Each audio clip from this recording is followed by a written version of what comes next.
Heute wollen wir uns mit dem Stimmen der Gitarre beschäftigen und das ist vielleicht eine ganz wichtige Lektion für alle Teilnehmer meiner Internet-Gitarrenkurse. Dafür verwenden wir am besten ein Stimmgerät, das man oben am Gitarrenkopf anklemmen kann. Wir schalten es ein, am besten auf Clip, und dann ist wichtig, dass die 440 im Display erscheint und bei der Stimmung ein G für Gitarre eingestellt ist. Es gibt natürlich viele unterschiedliche solche Stimmgeräte, das ist kein Problem. Also, es wird montiert und wir spielen zunächst mal die erste Seite der Gitarre an.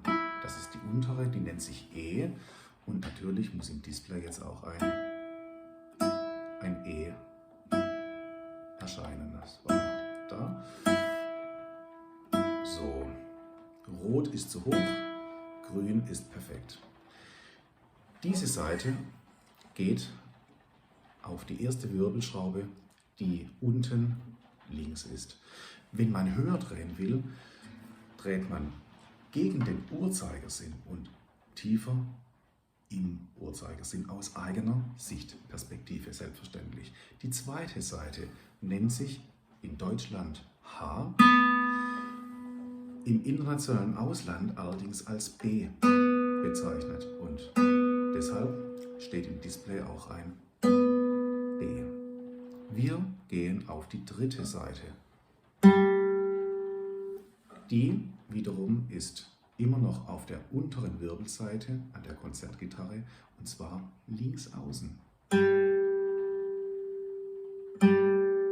Für die D-Seite, die vierte,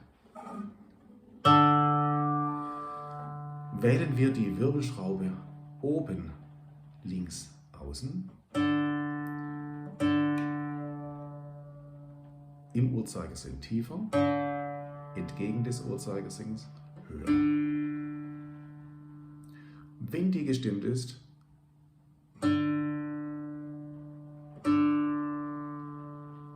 gehen wir zur A-Seite.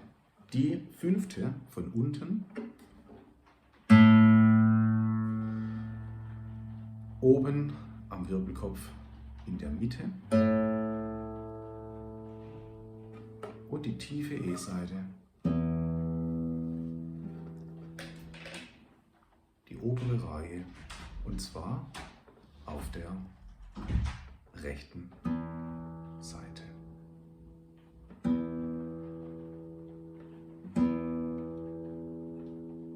Bis wieder grün ist, und dann ist die Gitarre gestimmt. Noch einmal alle Seiten.